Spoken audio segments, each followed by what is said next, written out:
Assalamualaikum warahmatullahi wabarakatuh. Salam sejahtera, salam satu Malaysia, Vanakkam dan yang saya Konnichiwa. What's up guys, bersama saya Kai Sensei guys, belajar akaun secara smart and easy guys. Okay guys, hari ini saya akan menyambung topik tingkatan 5 iaitu perakaunan untuk kelab dan persatuan dengan subtopiknya penyediaan akaun perdagangan, kelab dan persatuan guys. Bagi yang baru menonton video saya, jangan lupa like, subscribe dan share guys.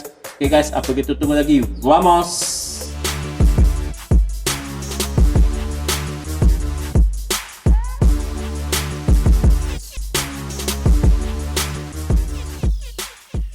Okey guys, kita teruskan dengan perakaunan untuk kelab dan persatuan. Hari ini kita akan fokus kepada akaun perdagangan, kelab dan persatuan guys. Okey. Okey, penyediaan akaun perdagangan, kelab dan persatuan. Pertama, terdapat kelab dan persatuan yang menjalankan aktiviti perniagaan seperti membuka restoran, kedai buku, kedai alatan sukan dan lain-lain. Maksudnya dia, selain pada kelab, dia ada buat perniagaan sampingan. Okay, akaun perdagangan disediakan untuk menghitung untung atau rugi pada aktiviti perniagaan tersebut lah. So dia kena sediakan akaun perdagangan lah jika dia ada perniagaan. So akaun perdagangan ni dia boleh disediakan dalam bentuk T dan format penyata. Biasanya buat format penyata lah, lebih mudah. Okay. So komponen akaun perdagangan ada jualan, inventory awal, belian, inventory akhir dan juga belanja pengendalian perniagaan. Okay. So jualan, inventory awal, belian, inventory akhir ni anda dah biasa buat semasa tingkatan 4, itu tajuk penyata kewangan. So belanja pengendalian perniagaan ni sama macam belanja di penyata kewangan, tapi dia ada perubahan sedikit lah, nanti kita lihat. Okay, ni format akaun perdagangan, anda dah tengok. Sama juga macam penyata kewangan punya akaun perdagangan lah, ini bentuk T. Okay, imbas kembali ya. Okay guys, ini saya tunjuk saya gambar. Okay, next. Kita tengok contoh 4 dalam buku teks. Okay, penyediaan akaun perdagangan, kelab dan persatuan. Kelab badminton Taman Bukit Katil Kenari Air Keruh mengusahakan kafe cyber yang menjual minuman. Maklumat berkaitan dengan kafe cyber berikut. Dia dah bagi maklumat. So dia ada bagi maklumat inventory, akaun belum terima, akaun belum bayar, awal tahun dan akhir tahun. Okey, dua-dua maklumat ni, maksudnya baki awal dah bagi tahu, baki akhir dah bagi tahu. So dia ada bagi akaun penerimaan dan pembayaran. Okey, berapa banyak duit dia terima, berapa banyak duit dia buat pembayaran belanja dia.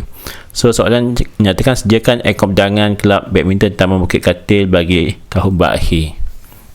So guys, kita highlightkan dulu. Okey, apa nama kelab kita? Kelab badminton Taman Bukit Katil. Kita ada cafe cyber yang menjual minuman.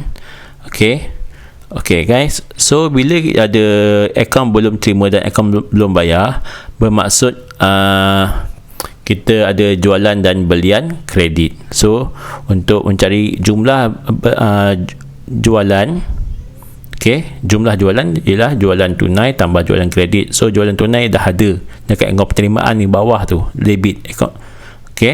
So kita teruskan menghitung jumlah jualan. Langkah pertama, so kita kena sediakan akaun kawalan belum terima. Tujuannya nak mencari jualan kredit. So kita ambil maklumat dulu, akaun belum terima. Satu hari bulan yang awal, baki awal. So kita rekodkan. Ikut tarikh dia 1 Januari 2017, baki BB 1890. Kemudian kita ambil semua maklumat berkaitan dengan akaun belum terima. Dekat akaun penerimaan dia debit, so dekat akaun kawalan belum terima kita kredit lah. Maksudnya Disember 31 tulis bank 12,300. Kita tak boleh tulis nama dia sendiri.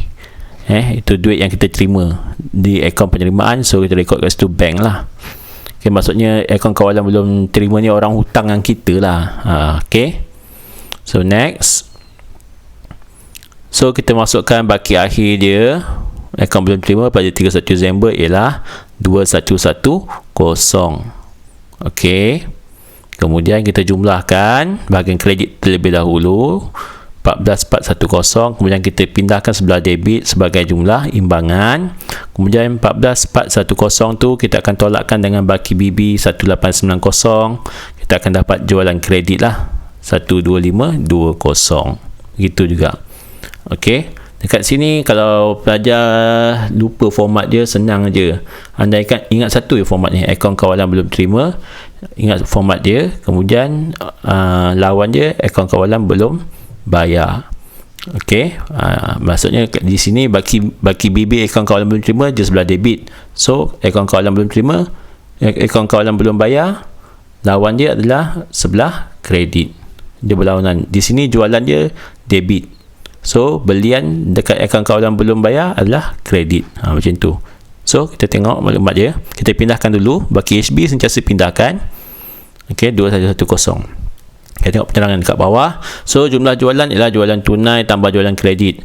So jualan tunai kita ambil dekat akaun penerimaan. Dari situ jualan tunai kita masukkan 3,000 tambah dengan 12,520 lah dekat atas tu akaun kawalan tu, jualan tu kita tambah. So kita akan dapat 15,520.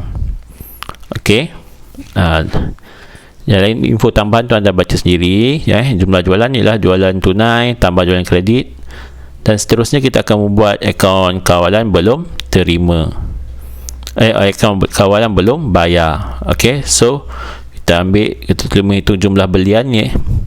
Akaun kawalan belum bayar, kita nak cari belian kredit. So kita ambil maklumat dia, akaun belum bayar 1,000 bulan, kita masukkan 1950 sebelah kredit.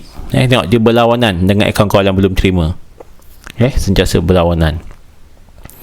Okey, kemudian kita masukkan, cari lagi apa yang berkaitan dengan akaun belum bayar. Kita masukkan bank 8,500. Kita ambil maklumat dekat akaun penerimaan dan pembayaran. Seterusnya kita lihat lagi, tinggal baki HB kita hantar. Okey, baki BB dengan baki HB mesti berlawanan. Okey, 2,200. Kemudian sama juga kita jumlahkan bahagian debit. Kemudian kita pindahkan jumlah imbangan tu sebelah kredit. Kemudian 10,700 tu kita tolak dengan 1950. Baki BB tu. So kita akan dapat belian kredit lah, lebih situ belian. Kemudian pindahkan baki HB dekat bawah 2,200. Okey, last. Kemudian jumlah belian. So belian tunai tambah belian kredit 4,000. Kita ambil dekat situ. Belian tunai dekat akaun penerimaan dan pembayaran. Okey, kita tambah dengan 8,750 dekat belian di akaun kawalan belum bayar, itu belian kredit lah. Dapat jumlah dia 12750 guys. Okey, next. Okay, sekarang kita nak buat bentuk akaun perdagangan lah. Kita akan buat bentuk T. Ini tadi pengiraan sebelah sini pengiraan dia tadi, jumlah jualan dengan jumlah belian tadi. Saya pindahkan dekat sini. So mula-mula kita kena tulis highlight yang dulu lah. Tulis nama kelab dulu kat atas. Tulis nama kelab. Okay, kemudian kita tulis dia nak apa, akaun perdagangan bagi tahun berakhir 31 Disember 2017. So salin balik tulis. Alright, so kita akan mulakan dengan inventory awal, inventory minuman. Okay, so akaun perdagangan ni guys, kalau dia jual minuman, kita fokuskan mana yang berkaitan dengan minuman sahaja guys. Benda-benda lain kita abaikan. Okay, kalau minuman sahaja. Okay, belanja ke apa ke, semua yang berkaitan lah dengan perniagaannya tu. So inventory awal 2320. Kemudian kita masukkan lagi lepas inventory awal, kita masukkan belian. Sama macam buat penyata perdagangan, perniagaan milikan tunggal biasa, sama. Tambah dengan belian. Okey. Kemudian kita dah tambah, dah dapat jawapan 15070. Seterusnya kita masukkan inventory akhir. 31 Disember tu inventory akhir. Kita masukkan inventory akhir, kita tolak lah. Okey, sama. So kita akan dapat 11970. Kemudian ini yang berbeza dia. Senarai biasanya belanja. Okey, ini belanja lah. Kita masukkan belanja pengendalian, lesen perniagaan dengan upah pekerja sewi 400 dan 600. Okey. So, bila kita dah dapat ni, kita biasanya belanja kita buat selepas dapat untung kasar kan. Masa akaun perdagangan untung rugi. Kali ni akaun perdagangan untuk kelab persatuan kita tambahkan awal-awal lah. Selepas dapat jumlah inventory akhir kita akan tambahkan. So dapat kos jualan 12970. So dia tambah, belanja tu kita tambah. Okey, kemudian baru kita buat jualan. Kita masukkan jualan 15520. Kita jumlahkan jualan tu. Okey. Kemudian jualan tersebut, jumlah jualan tu kita pindahkan sebagai jumlah imbangan. Kemudian kita nak cari untung kafe 15520, kita tolak dengan kos jualan 12970, you akan dapat 2550. Tulis itu untung atau untung kafe. Itu saja, tak payah untung bersih ke untung kasar, jangan tulis untung sahaja pun okey, ataupun untung dalam kurungan kafe pun boleh, bergantung pada perniagaan, ataupun tulis untung. Okey guys, senang sahaja. Inilah akaun perdagangan bentuk T, dan untung kafe diperoleh kerana jumlah jualan melebihi kos jualan. Ini kalau dia boleh, kalau rugi dia akan berpindah dekat sebelah lah. Okey, kita tengok dulu kos jualan tu dengan jualan mana lebih banyak. Kalau bahagian debit lebih banyak, so jumlah imbangannya kita ambil sebelah debit, so dia akan bertolak dengan jualan, so dia akan menjadi rugi lah kalau dia sebelah kredit.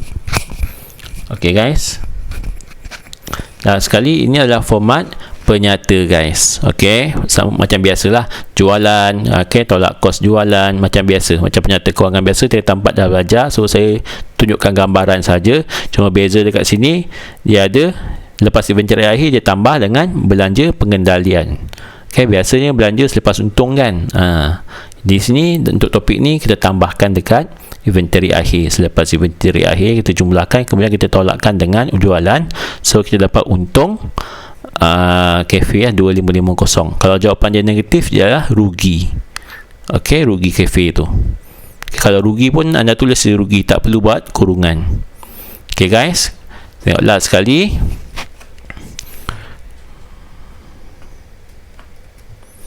Ok, last sekali kita tengok contoh dalam buku teks tu.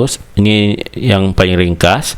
Sebagai contoh, kelab rukun tangga Sungai Tua telah mengadakan pertandingan mewarna bagi kanak-kanak. Ini pertandingan maklumat pertandingan warna seperti berikut. Dia beri maklumat 3 je.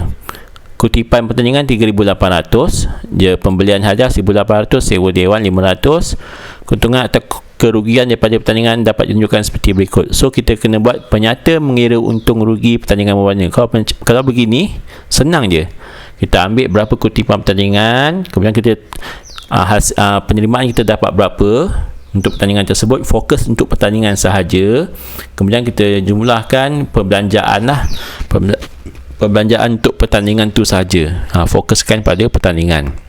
So pembelian hadiah sewa dewan tu kita tambah, pindahkan dekat sebelah jadi 2,300. So dapat 3,800 tolak 2,300 dapat 1,500. Ni paling simple penyata mengira untung rugi lah. Kalau dia tak ada inventory awal, inventory akhir, semua tak ada kan. Ok, so ini pengiraan yang senang lah. Ok guys, sampai situ saja. Pastikan anda dah menonton video saya yang sebelum ini cara menyediakan akaun penerimaan dan pembayaran, okey, kemudian akaun yuran, dan sekarang ni untuk akaun perdagangan dan untung rugi, semuanya berkait. Okey, jadi dia bila dia combinekan ketiga-tiga soalan tu, dan topik yang seterusnya yang terakhir itu akaun pendapatan dan perbelanjaan, dia complete satu set soalan. Ok guys, sampai di sini saja. Jangan lupa like, subscribe dan share. Sampai kita jumpa lagi. Bye bye, adios.